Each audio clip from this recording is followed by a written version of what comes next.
Hello. Dun dun dun dun dun. You're good, big dog. There it goes. Audio. Well, more technical difficulties. So, welcome to the Yawas. No. That's not what it's called. Bird More dog technical difficulties. Bird Dog Chat with Ethan and Kat. Oh, my goodness. Can we start this one over, folks? No, we can't. We're live. So, technical difficulties. If you guys had that on your bingo card, make sure to mark it off.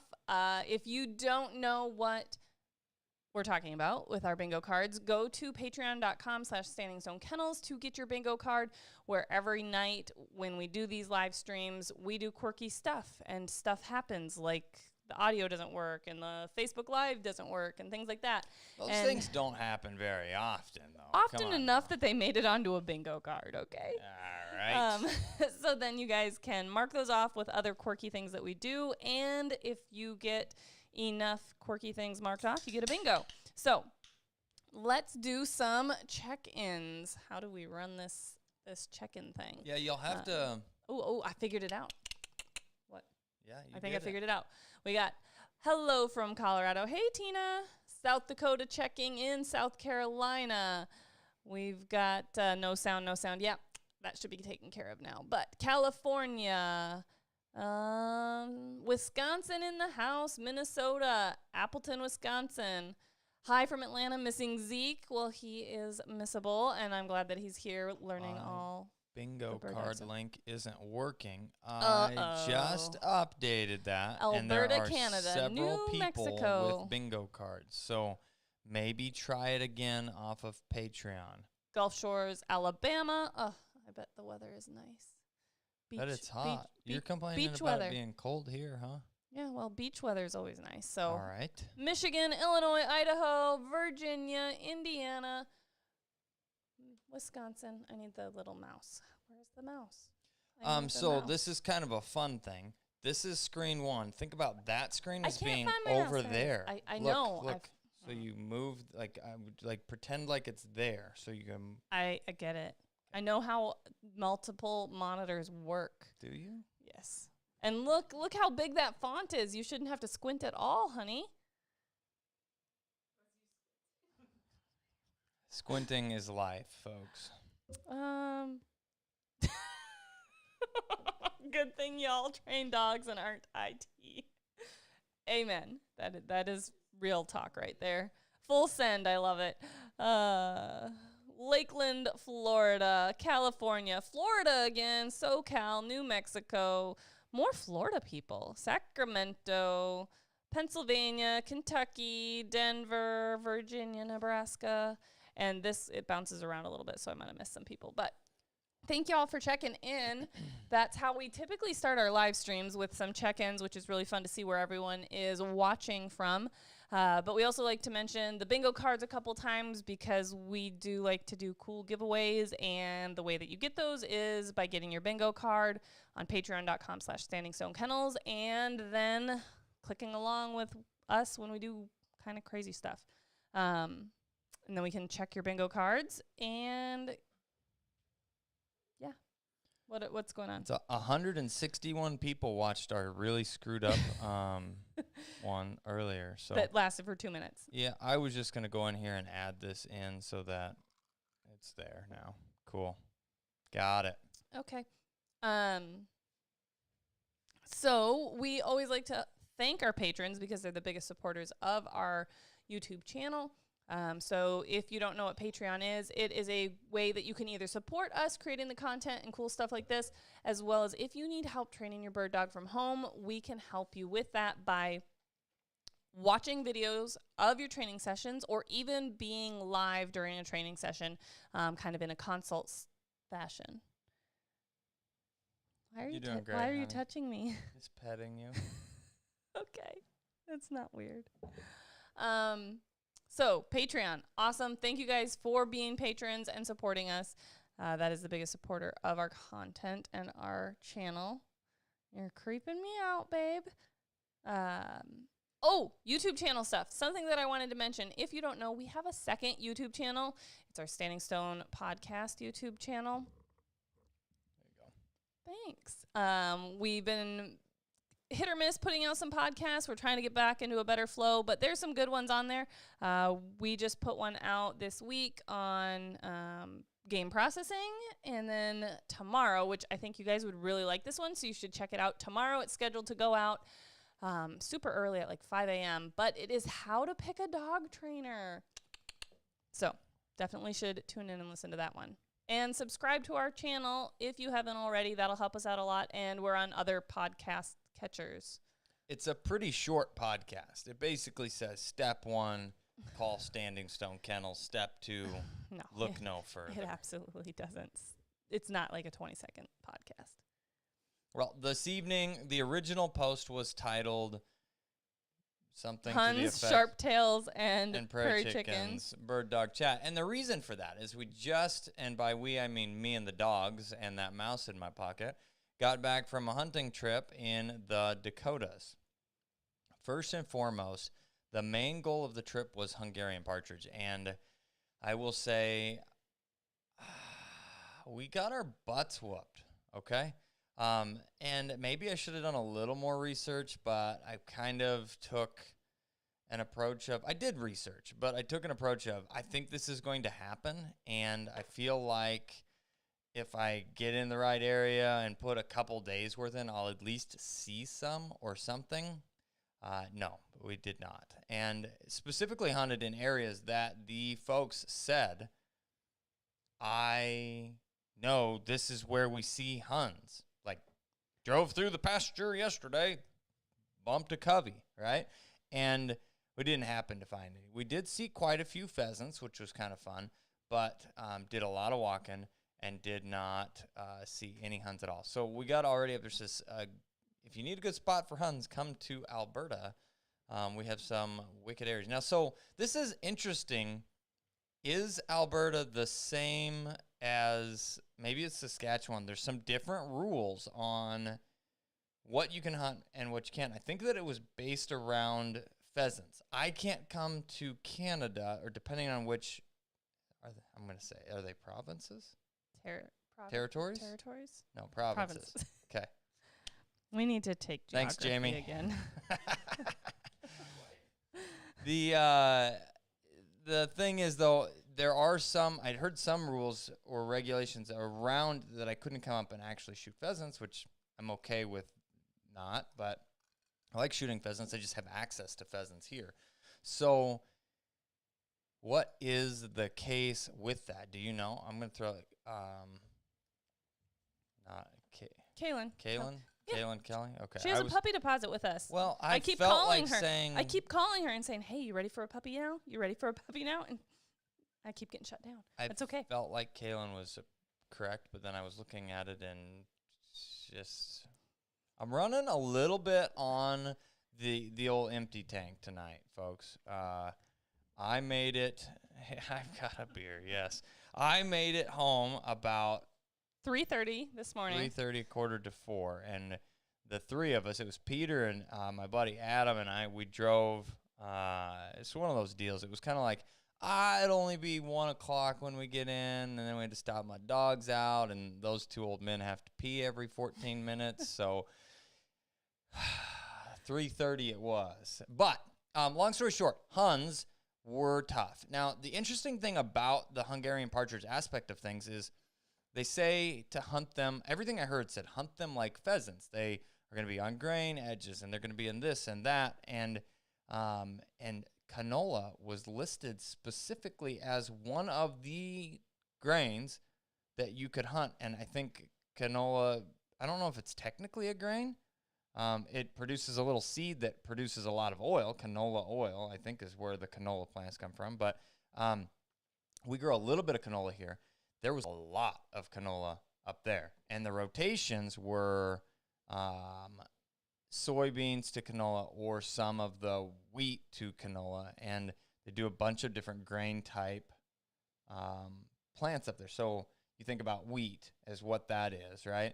There was barley, there was durum wheat, or I think that's how it's pronounced, and canola, and then there was a little bit of soybeans, but the soybeans were still in, which is the exact opposite here. Like soybeans they come out earlier typically. Well, it's just different. You know, it's a different part of the world, different part of the country. And we hunted around a lot of really, really, really gorgeous pieces.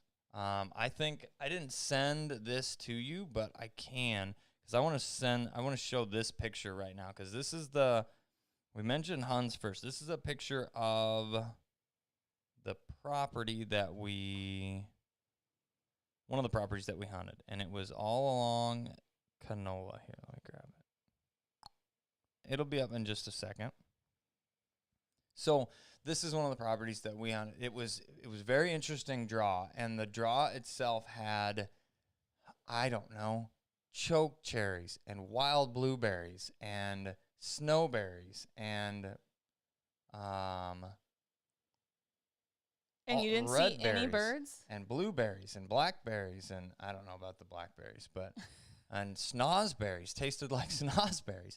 We saw one pheasant, but everything around it was canola, and this is what I'm getting at. We walked a ton of what I would have said like cattail patches in the middle of these fields, right? Like when we would hunt at Maybe all the birds were literally in the canola.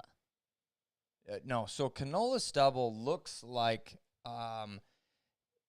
there's one somewhere in this vicinity of height, and it's just a single pencil stock, and you can literally see the dirt all the way around it. I mean, there's nothing to hide. Okay. And the canola seed that comes in the little pods is only about the size of like a chia seed. So they need tiny. Lots and lots of these plants to make like a bottle of canola oil. I would imagine.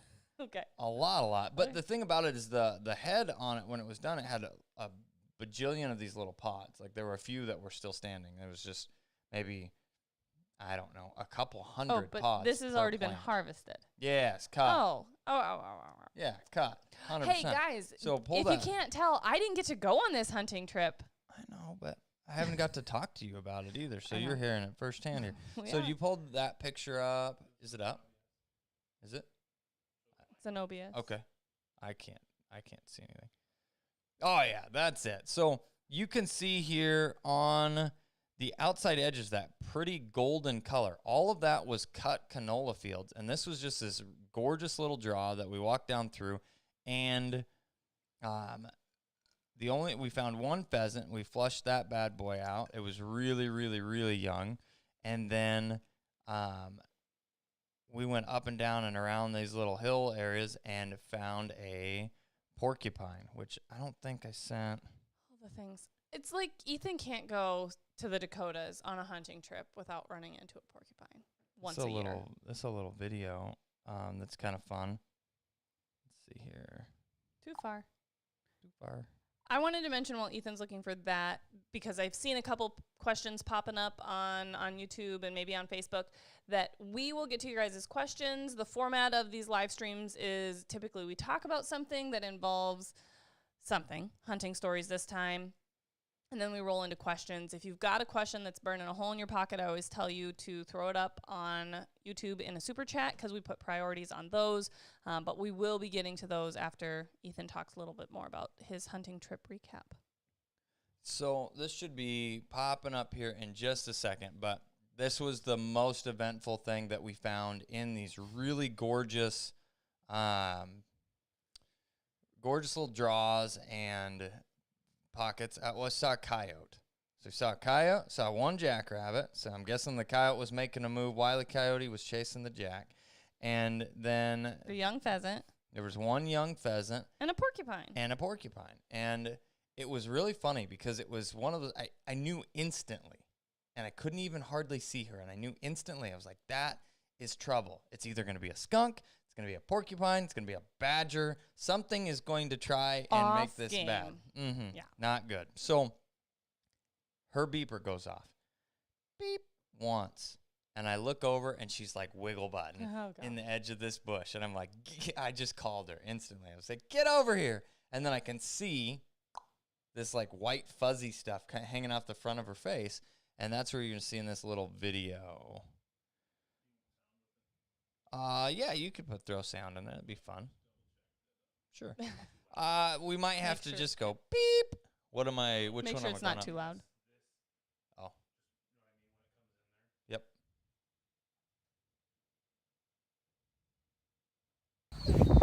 Miss Splash, what happened, baby? Oh, that's what happened. No. We've got a few quills.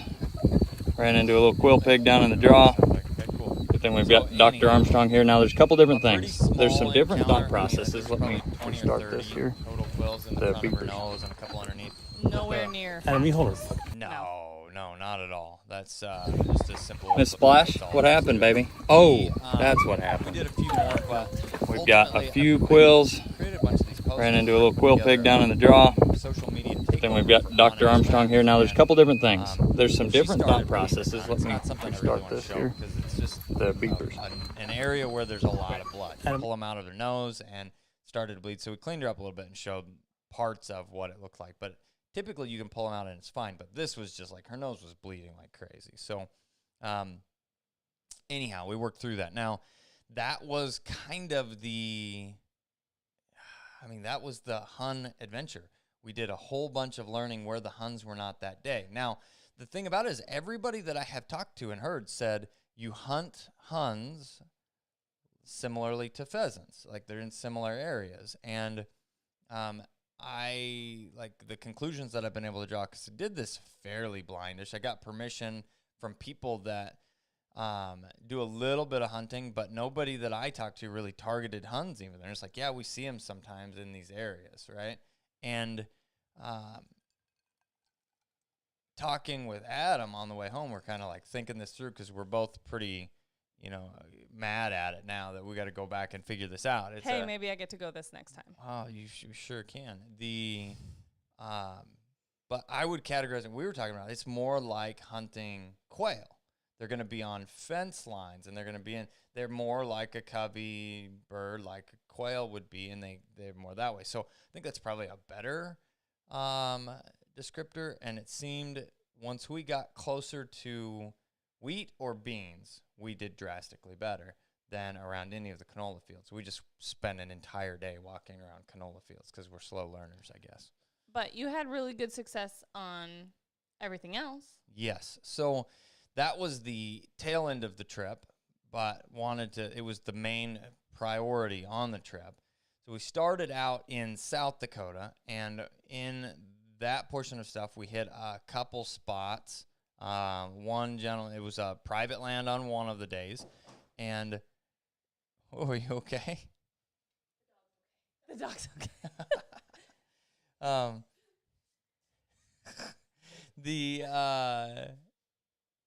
don't know. So private land to begin with, and got a connection through one of the local guys. He said, give this guy a call, some stuff.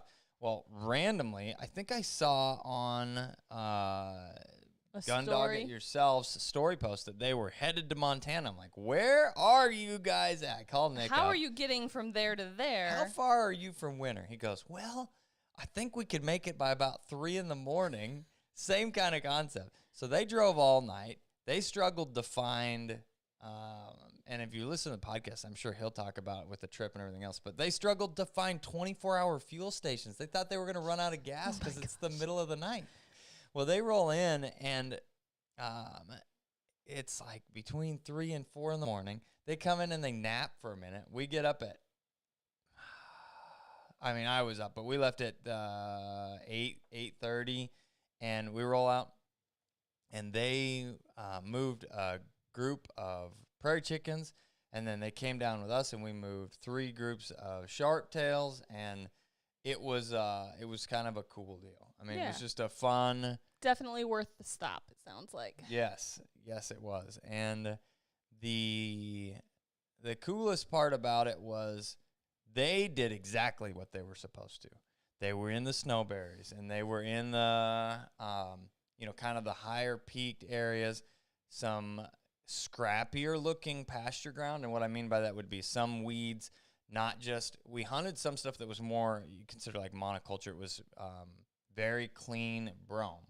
and it was the right height at that point in time, which is typically they want to be able to kind of stand in it. This is sharp tails like specifically. Pheasants are in that a lot of times. They can be. They typically like will move out to loaf there, midday type of stuff. But you want that height where the sharptail can kind of stand in it and just barely look out. That's what they kind of like. But they also like some elevation, so tops of hills or near the tops of hills. And what is the other one? There's a little red berry, and I'm drawing a blank on what it's called. It's called like a, I put it in that post because we saw a lot of it. It's called... You went too far.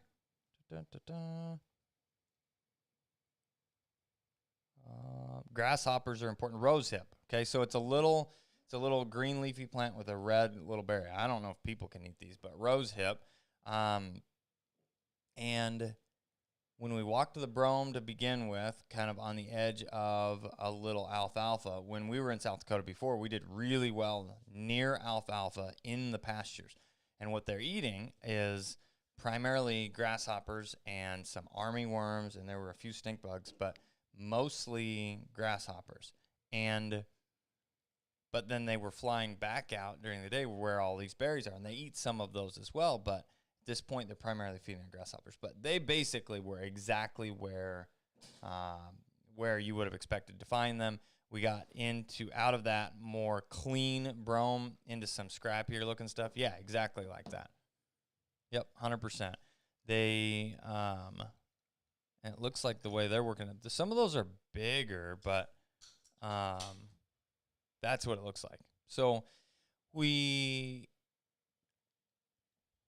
moved out of that clean pasture, basically, and stepped over into this newer area where there were a few more rolling hill-type environment, and it got a little weedier, where you start getting a couple things kind of start to poke you in the pants, where it's, like... Poke you in the pants. I don't know anything. I don't know about anything getting poked about in that. the pants. So I got me some chaps. prickly stuff. You wouldn't want to wear chaps, baby. It was like I'm almost 80 degrees when we kidding. finished. I It was hot. was making Hot fun chimolay. of you saying poking in the pants.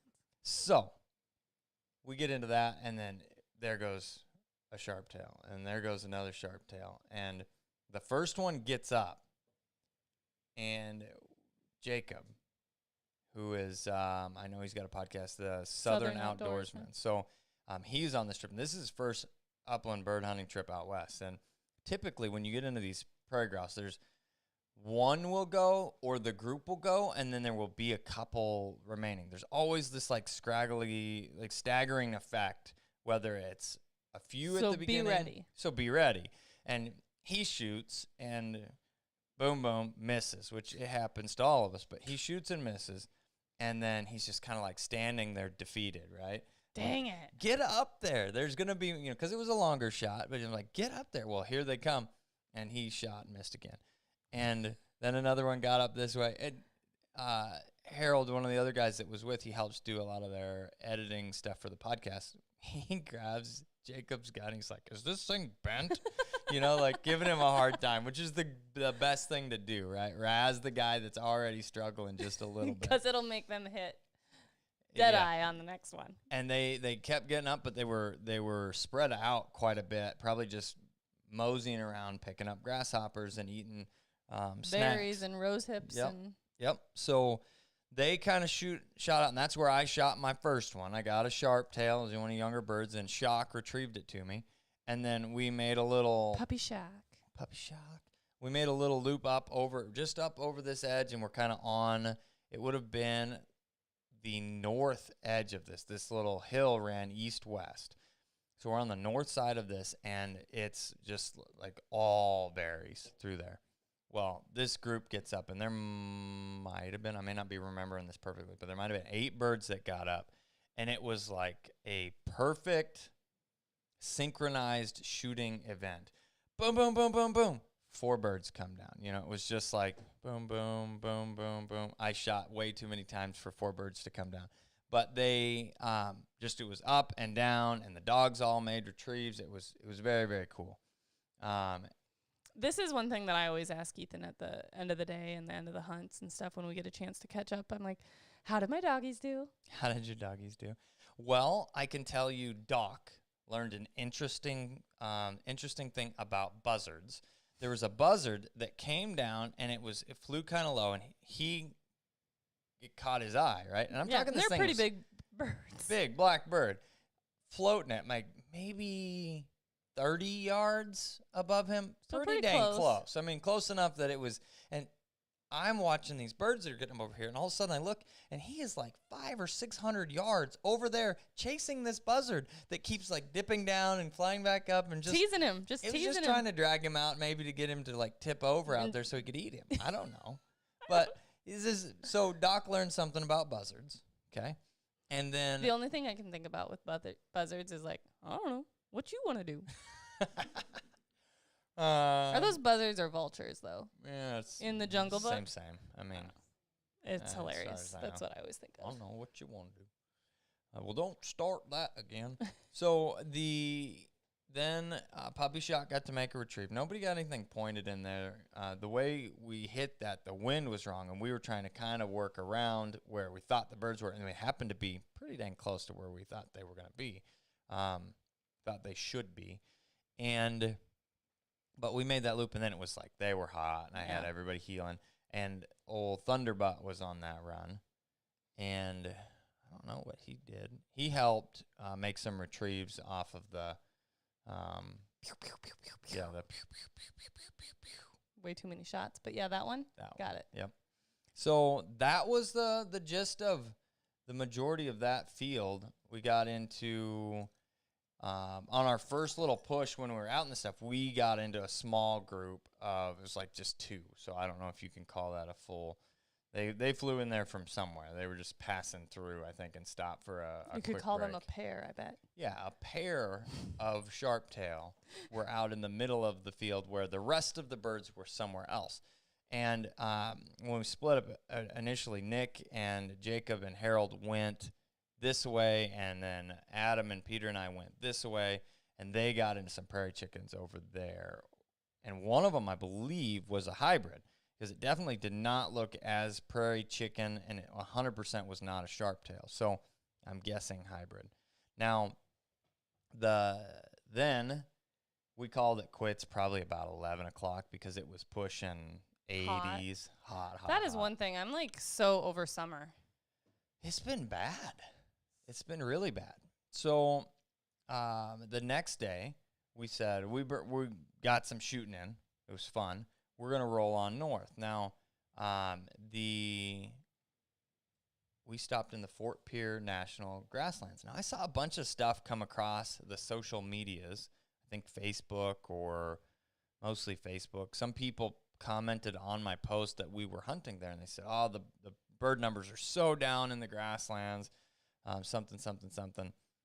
We didn't have quite the same experience. Now, I'd like to say experts of prairie grouse at this point, but we on-X'd a spot, okay? We're driving up there. We had an hour and a half to kind of traverse the whole deal, and we find, again, something that's listed as alfalfa. Now, in the most recent podcast that I did with Ben from on-X, he talked about a cool layer that they have on the map features there that gives you what was reported for crops.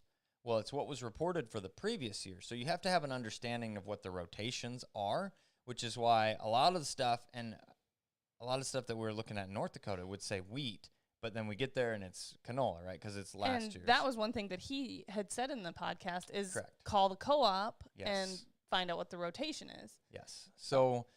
but one thing that he did say is that alfalfa usually stays for a longer period of time, like 5 to 7 years sometimes. So you got a good chance that if you see that it's in alfalfa, it's probably still alfalfa, depending. But so we found a little pocket and it was kind of off the beaten path, and we couldn't hunt the alfalfa because it wasn't in there. But there was a good portion. It had some of the elevation changes. You could see that.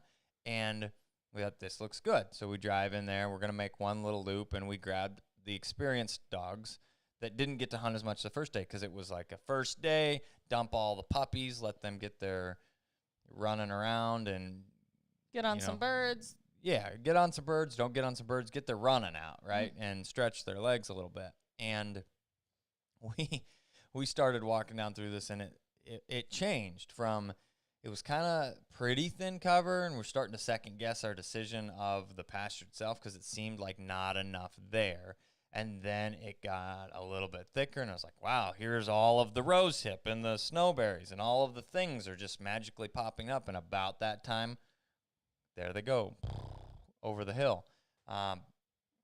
And I got the opportunity then to pick up that scraggler I was talking about. They come up in different. There was just one more. Boom. So we're on the board with one chicken. And about that time, I turn over and look and see, I heard boom, boom from over here. And Adam knocked 2 down. And I look and see, and the whole field just exploded. Yeah. With prairie chickens. And I think if you count, I think we've got that video. It would be, yes, I think so, the first one. Pull that up here, and we'll look at it. And if you, that's not it, but this one's also cool. Flip to the other one first, because we'll do a little bit chronological order here.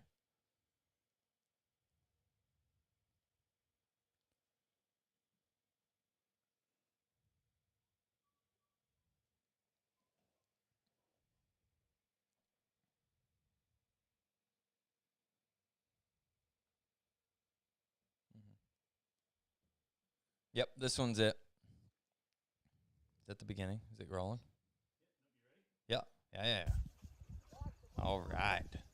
So this We're just busting another group up over here. It's a big old group of birds. He knocked one down. On that at all? Oh my God!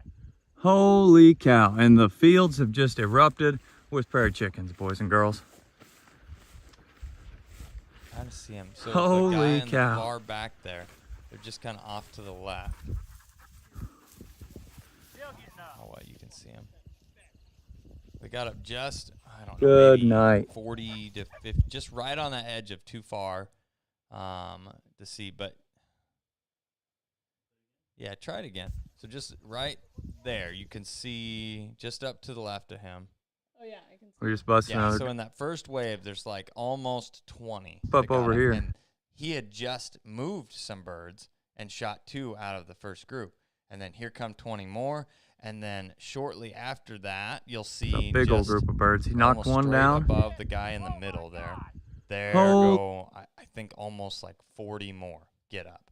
So holy cow. And the fields have just erupted with prairie chickens, boys and girls. The first group that got up, which was, maybe, I don't holy know, cow. I'm kind of making numbers up, but it was somewhere in the vicinity of 10 to 15 that he shot 2 out of. Then that next group gets up, and it's almost 20. Then the last group gets up, and it's almost 40. Good We're night. talking in the ballpark of, plus or minus a few, 100 prairie chickens that we moved out of this little area that falls right into the, wow, this is where prairie chickens live, right? That you had looked up on Onyx with the... We're just this looks like it could be cruising, chickeny. Listening to Zach Bryan and looking for places to hunt birds. And it was crazy because as we're driving up the interstate, every single approach has a pickup truck on it. And that's public land hunting, right? And especially opening weekend for prairie grouse in South Dakota. And we were watching these guys hunting across the top of the hills. And this one guy, you see birds get up, and they looked like sharp tails. There, you see the guy, you can see it all happen. Boom, he knocks one down. He's kind of trudging over there with his dog to go pick it up, and then they fly across the highway. And it was cool to be able to sneak this little spot out and do so well. Then if you pull up this next one, we worked back the direction because they flew almost not completely right at the truck, but they flew more back the direction of the pickup truck. And this was kind of the finisher. So we've got Shooter on point on the top of the hill with Vex backing Shooter. So this is you can go ahead and play it. This is a really, really, really fun moment for me. And I just stood back and was like, all right, here we go. I'm going to try and catch this all on video. A shot You feeder. see just over to the right, that dog coming in there, Piper, was also backing. So we had 3 dogs stacked up. It's like the epitome of the coolest thing that you could ask for to finish up a hunt like that. Everything clicked. But that was it in a nutshell. We did that first day, and then the second day we had a really quick little 3-mile loop in the grasslands, and we went, that's enough birds for us. We need to continue on to North Dakota, and then I talked about that first. So it was a really, really cool trip. I do wish that I had at least seen a hun, and obviously been able to harvest a hun would have been the pinnacle there, but at least seeing would have helped. I literally thought he was going to say, I really just wish that you could have come with me. Like, I was waiting for that. That was my next comment. So, and if you had just been able to come with, that would have We probably would have seen huns, babe. That would have made it the greatest trip of 2022 thus far. 100%. Right. Okay, well, on that note, I hope you guys enjoyed the little recap. I always love hearing how my doggies did and how the hunting was and that sort of stuff. And even better, I like getting to go and see how my doggies did, but it doesn't always work out that way. Sometimes dividing and conquering is the only way we can roll. But we should roll into some questions. I like it. Okay. So, there was a super chat where I didn't see it. Oh, whoa. A couple of them there. Ryan Is Jones. that in order? Is that Ryan Jones' first one? Okay. Okay. I have a wire hair pointing Griffon, semi-polished with a season under her belt, and I want to take her duck hunting. What drills, training should I do to get her ready for a duck hunt? First exposure to ducks, blind. Thank you.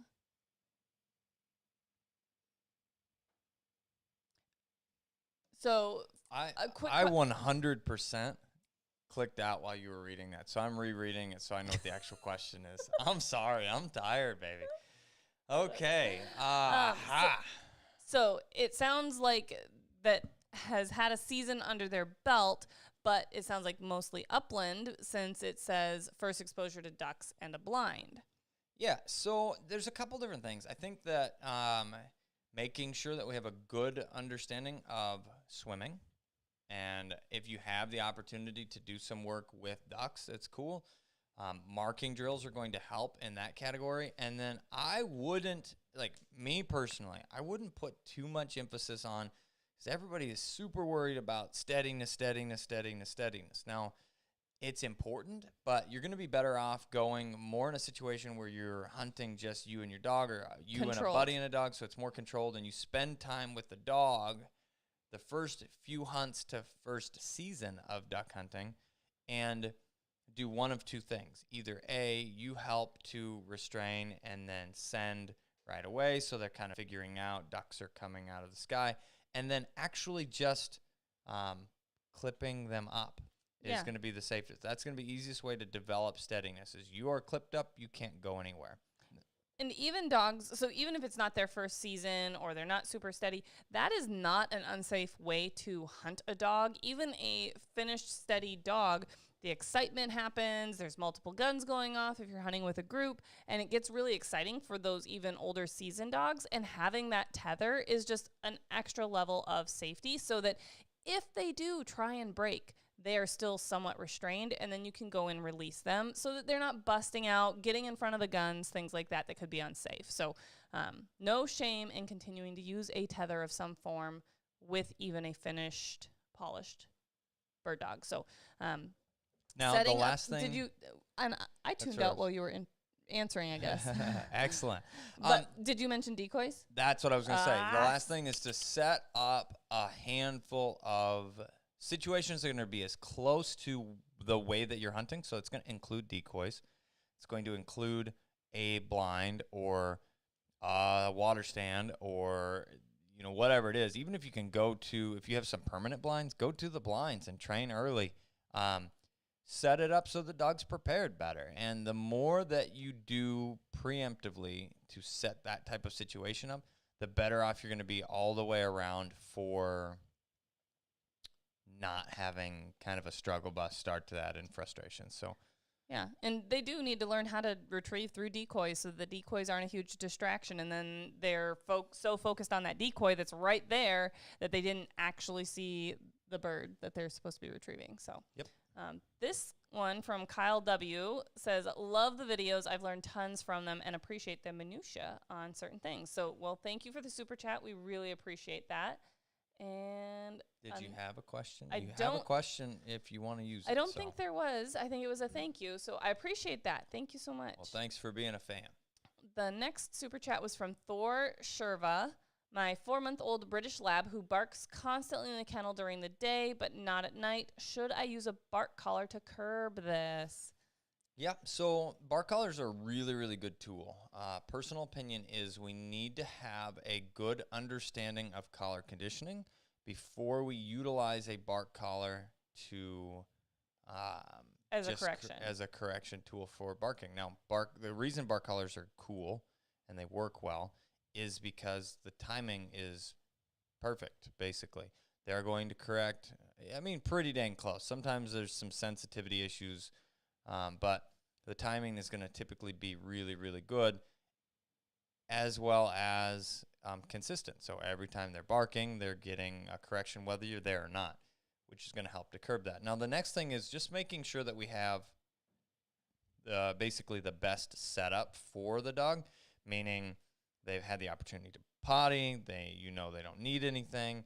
You have them set up in a good environment. Maybe the white noise would help. Sometimes covering the crate can help, just a slightly darker environment. All of those things, if you've tried all of those and we're still having some barking issues during the day only, a bark collar may not be a bad option once you have collar conditioning finished. So, great question. So this was a good one on YouTube. Not a super chat, but one that I wanted to touch base on. I scrolled by it. So Alden Filco, do you do consulting through Patreon for breeding, like going over the pairings, pedigree, and test to see if it will be healthy? That's a great question, and that's something that I think Patreon gets overlooked a lot for, is people think that it's just for training questions, things like that, and it is anything that you truly need help with that we have expertise on, and we have a lot of experience about breeding, so absolutely we've helped a lot of people on Patreon with litters and breedings and whelping and things like that, so absolutely you can join Patreon. We can help you with pedigrees as far as generic stuff goes. If you have a German Shorthair pointer, we can help you with those pedigrees a little more in-depthly because we have a huge database. And then also the step-by-step stuff to be doing with your litters and things like that. We have a couple people that are professionals themselves trying to kind of get into breeding and training and asking questions about the business aspect of things, which we're happy to answer. What specific things are you doing to help mitigate these types of issues? And we talked about some of the comparisons of the growing pains, essentially, of running your own dog kennel or business, or pretty much any small business all the way around. You've got that category where you as an individual are kind of doing all the work, then you grow, then there's a curve of essentially profitability. Like, you've got to add enough people to be able to continue to grow, but you add too many people and then you're cutting into profits, but not enough people, you can't get the work done. So all of those things, we're happy to help in any way that we can. Yeah, and I had been scrolling through, and I don't remember who asked and on even what platform anymore. It might have been Facebook, but somebody asked about Patreon as well. Like, can you upgrade or downgrade? There it is, from Claire Christine. Question about Patreon: are you able to join at the question answer level and then cancel or downgrade when you feel your questions are all covered? Absolutely. You can upgrade if you need more help. You can downgrade if you've gotten all the help that you need. You can cancel at any time. It's a subscription. So whatever your needs are, they are able to be filled that way. There was another question. Steve Clark, do you guys have a podcast? Yes, we do. You can check out our Standing Stone podcast YouTube channel. We'd love it if you did, and you can subscribe, as well as we do have our podcast on other podcast catchers. Yeah, Standing Stone podcast, that's what it's called. That's all you got to do to find it. It's not too clever. It's pretty easy. No, we tried branding. Yeah, we've got the Standing Stone Way. This is a good question. WEIGH. This is a good question. Mark Little, how cold is too cold for a short hair when duck hunting? Great question. So these questions get asked a lot, and how cold is too cold for duck hunting? How cold is too cold for my dog to be in the back of the truck? How hot is too hot for my dog to be in the back of the truck? Things like that. And basically, there's no absolute, right? There's no, if it hits 30 degrees, it's too cold. If it hits 100 degrees, it's too hot. Because there's so many factors that play a part, whether the dog's wet, whether it's humid, whether there's airflow, whether they're in direct sunlight, the amount of acclimation that the dog has had. So I can't give you like a specific, if it's less than 30 degrees, you shouldn't be hunting your dog for duck hunting. But important things to keep in mind is your dog needs to be able to get up out of the water between retrieves to dry off, and that's going to help them stay warmer longer and be able to do better longer. Also, another thing that people don't take into consideration is how long are these retrieves that your dog's going on? How long are they out there in the water? It can get really cold. Muscle cramping can happen. And, if they're making just quick little short retrieves, a couple of those, no big deal. If they're having to make these longer retrieves and being in that colder water for longer amounts of time, that's going to really affect how long that they're going to be able to sustain and withstand that.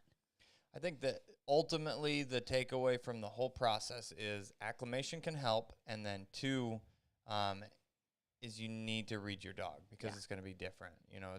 That's the biggest thing. Watch them for signs that they're telling you this is too much. And some dogs are really tough. Yeah. And they don't want to quit, so you have to know your dog well enough to say, hey, this is too much for you, buddy. We're clipping you up. I'm getting the rest of these ducks, in the kayak or something, or in the waders. But so the opposite end of that spectrum, he's talking about cold, right? Heat-wise, we got to experience a little of this weekend, this last weekend. And Splash, tough as nails, run like the wind bullseye. And all of the other dogs are basically on the end of done, and she's still running, but you can tell she is physically feeling the heat the same way as the other dogs. She just doesn't want to quit. And so I had to stop her, right? I mean, she was just going to run till she tips over in the field, and then we're going to have to go. That'd be a bad deal. Yes. So I actually got her, clipped her up on a leash, and she walked out of the field with me because I physically stopped her in one of those fields to say, no mas, sister, no mas. So just paying attention to the dogs, knowing what kind of dog you have, and reading the signs that they're giving you from a heat or cold standpoint of it's just too much. I mean, it's just not worth it. So. Yep. And, I don't want to be the one out here saying this is the specific temperature that you need to watch for, and then you were working your dog thinking that you were good still and your dog wasn't good still. So, what? Go ahead. No, I was just scrolling for another question. What you got? There was one there that talked about for vehicle temps. Yeah, so Kaylin Kelly said for vehicle temps, I've gotten Bluetooth thermostat, thermometer, hydrometer that connects to my phone and lets me know the temp inside the gunner kennels in my vehicle for at trials, and it's very helpful. And yeah, absolutely, something like this is a great idea if you've got a dog in a trailer, dog in the back of the truck, things like that, so that you know what the temperature is, because obviously there's going to be temperatures that are too hot for the safety of the dogs. I've actually seen something somewhere. I cannot remember where. It's actually a little camera that you can see your dog, and it links to your phone. I'm going to have to find that, because not only does the temperature just like give you a baby monitor? Kind of, yeah. Not only does the temperature readings tell you, but if you can see how your dog is acting in the kennel, if they're just relaxed and laying there and maybe doing a little light panting, A-okay. If they're worked up, panting, you can see all the way down their throat, they are too hot, then you know, hey, I got to stop and I got to get something else figured out for this. Speaking of that worked up category, so it was a couple years ago now, maybe, I did a how long does it take to bake a dog trainer in a vehicle, and I don't know, it was hot. It wasn't that hot, but it was hot, and I sat in the vehicle, and as my body temperature started to increase and the temperature in the vehicle started to increase, I got anxious, and I knew that I could open the dang door. Or turn on the car and the air conditioning. Or turn on the car, right? You know, so I'm sitting there getting that little bit of anxious feeling going, my body knows it's getting hot, and it's telling me, get the heck out of this car, right? But I couldn't imagine not having control over that situation. So this is an amazing suggestion from Kaylin. Can we have a lab puppy litter and GSP puppy litter join us next week? I think abso-frickin-lutely we can. We have a little boy voice over here. What did he say?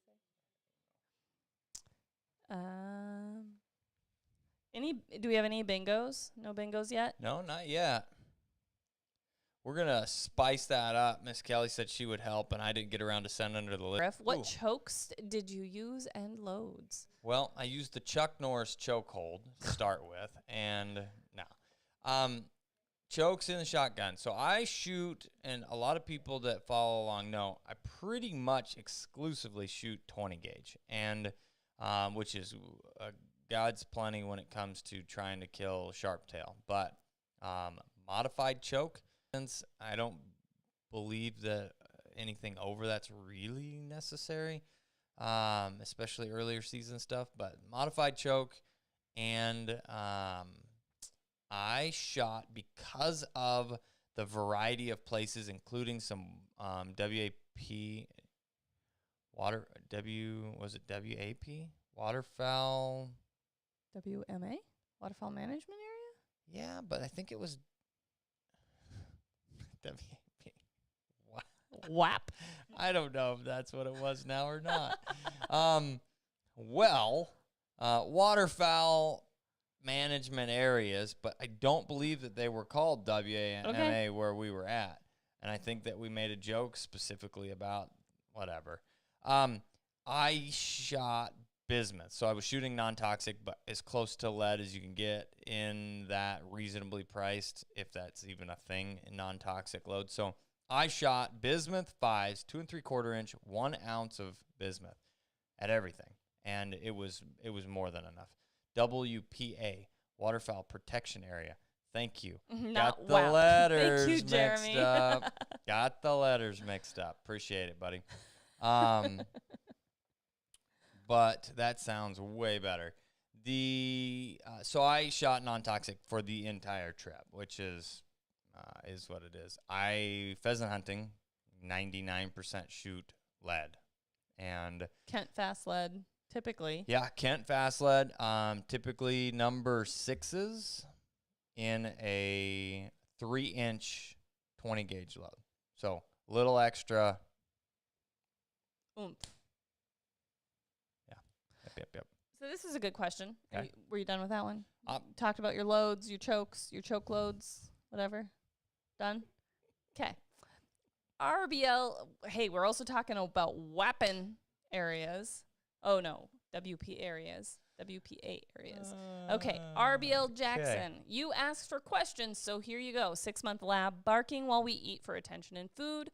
We don't feed table scraps. Also barks on extended kennel commands when impatient. Ignore, e-collar shock, question mark. I love it. I love it. That shows intelligence and desire and naughtiness. And we need to be able to work through that. Now, there's a couple different things that are going to help. It all kind of depends on the specific situation, right? Exactly when it's happening, why it's happening. And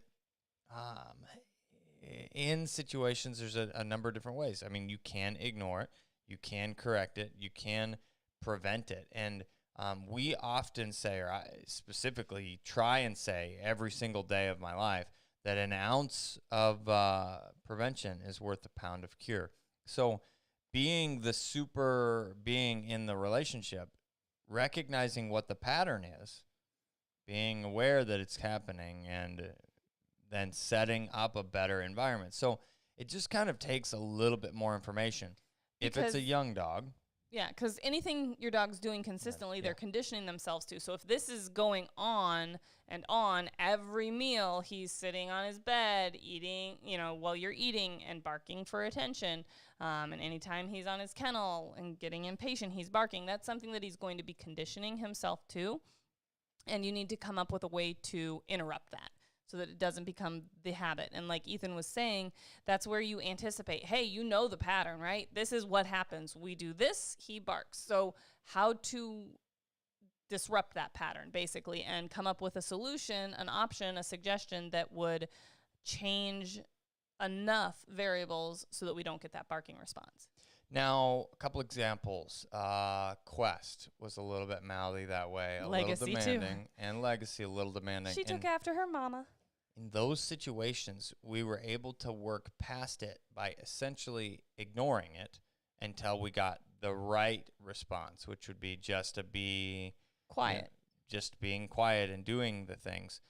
Just going to point out Punky Nixer is back here in the chair. Can you I don't see know. him? Can you see him? No? Kind of? I can't see. There he is. The old Oh. Punky Nixer's butt's right there by your all the way. Hey-o. Okay. So I want everybody to know he was here. Now, Questy Pup's over there on the dog on the people bed too. She chose the people bed Yeah. over the dog bed. Sounds about right. yep. So as you're working through this with her specifically as the little puppy and other, it's kind of this like excited, demanding type of I want to do more, and I'm pumped about this, which And is good. impatience a little bit. Like, little hey, bit. give me a reward. Well, you have to earn that reward for doing the proper behavior. Correct. So it feels like an eternity, but we sit and wait and then reward once it's done properly. Mark and reward the behaviors once it's done properly, which involves no barking. Now, as you get older, if things are just demanding and it's not in the puppy stage anymore, that's where the potential of correction happens, or trying to get a little more creative on what specifically we need to do. And this would be something that wouldn't be bad to reach out, because it kind of needs some more information, even upwards of video showing when it's happening, what is the exact environment looking like, and what does that feel. So it's definitely a good question. There are a lot of variables here. A lot of variables. Things that I like to do sometimes, though. So when they are barking for that attention or food while you're eating, or barking for extended time on the dog bed, we utilize really free shaping in those situations where we're like, hey, we want you to be calm, we want you to be quiet during those situations. So here, why don't you shape that behavior and be patient and be calm and lay there and chew on a treat, chew on a bone, something like that. So again, like Ethan said, there's so many variables. We need so much more information. Those are some great little tidbit suggestions to get started, but we definitely can't probably give you a specific without more info. Correct. Just need a little more info. All right. We got time for one more. Uno más? Is there another one over there? Oh, you do a real quick one here. Oh, how old is the old man, Grandpa Rex? He is 16 years old, and he is the great-grandpa. It said, scroll down. He's a great-grandpa of my dog. Oh, really? Can you post a pedigree in there? I would love to look at that. What else we got? We got one question in here. Let's see if there's some. We did a lot of YouTube questions or anything. Here, this is an interesting one. So it's the same person while we're waiting. I don't know. Can they share? Can they post a comment about like a picture in there on the lives? You can send us a message, though. That you can do. Boom. Would love to see it. So it says, do you guys do what? No, go ahead. And then I want to do one more. What? Okay. Me? Too far, Ethan. Too far. This one just says, do you guys do any kind of porcupine avoidance training? Okay. I don't have any porcupines to train with. And it seems like really it's one of those that avoidance training for me is interesting. It's an interesting concept because avoidance training is essentially correction-based or breaking training, okay? It does not last. Changes for every dog a little bit, but you have a strong-willed, bold, confident, whatever dog, they're going to need refreshers on that drastically more often because it's like, I haven't seen anything today. Maybe I could, there's a porcupine. Let's see if this is as bad as it was last time. Or they get mad at them and they want to go fight them. So same thing happens with snakes. Unless you're going to be in an area where there's an abundance of snakes, I would not personally be looking at snake avoidance training either, because it just essentially introduces the dog to something that they may be able to look for later, though they will avoid it to begin with. But how long will that last? Some dogs, it may last for a very long time. Other dogs, which a lot of our versatile breeds have higher prey drive and desire, they're going to, it's just not going to last as long. So I don't know any way to actually do that without maybe going to the zoo. I could borrow their porcupines. But outside of that, nope. I thought this was a good last one to end very on. last. Daniel Linehan. Would it be worth bringing my GSP out for dove opener? He's 5.5 months old, and he is fully gun trained. So, what is the environment? We have a video talking about the prerequisites to take a dog hunting. Mm-hmm. That includes a bird introduction, a gun introduction, and at least collar conditioning to recall. Then there's extra things that would be really freaking nice, right? But if your dog has had a gunfire introduction and a bird introduction, and you can get them back with the collar, and like Ethan had just like piped up there, the environment is very important, especially in a dove hunting situation. If you're out there sitting on a bucket with your dog and able to give them your full attention and help them gain experience by taking shots that the dog is seeing happen, things like that, setting up a good, successful situation. You're 5.5-month-old for their first hunt, and you're sitting around a pond with 6, 7, 8 other buddies, and you guys are all blasting away, and your puppy has no idea what's going on. Even with a proper gunfire introduction, that can be overwhelming to a young puppy and could go very poorly. So, set up the right situation and take your dog hunting. All right. We've got a picture. Bingo? Oh, I thought we had a bingo. Oh, we're going to throw this picture up Any here. bingos? This is a really fun one. This is from the trip. Kind of a cool deal. We have... It's a picture of dogs, okay? It's coming as soon as we get the buttons worked in. There it is. Now, the fun thing about this for me is we have multiple generations, and we have what I would like to call an AKC Master Hunter sandwich, okay? We have Master Hunter on the left, who's also now, thanks to Charlie, Utility Prize 1 dog. And then we have a Master Hunter on the far right, who's a Utility Prize 2 dog. I think he ran twice. Yep. Utility Prize 2 He's a twice. solid Utility Prize 2 dog. Solid 2. Maybe needed a new handler. Not me. And then Piper in the middle is moving on and will be testing in the spring. For Masters. She will become a AKC Master Hunter. Now, I told Adam, who owns her, that on January 32nd, I want her dropped off. The day after Kansas closes. So, thank you guys for putting up with us this evening. It was a little bit of a rocky start. Technical difficulties. Yeah, we love doing these and really enjoy y'all spending the evening with us. And absolutely, I wanted to say that the suggestion of doing a lab short hair puppy play date next week is going to happen.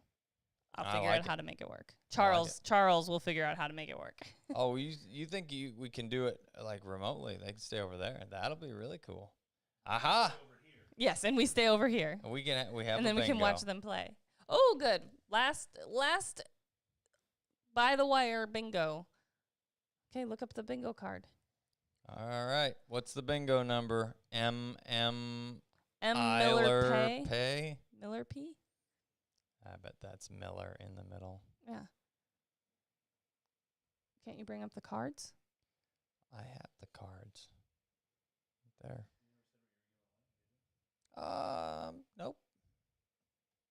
How would you like a hat? An ice cream cone. We got stuff to give away. I see one. I'm guessing it'll come through in a second.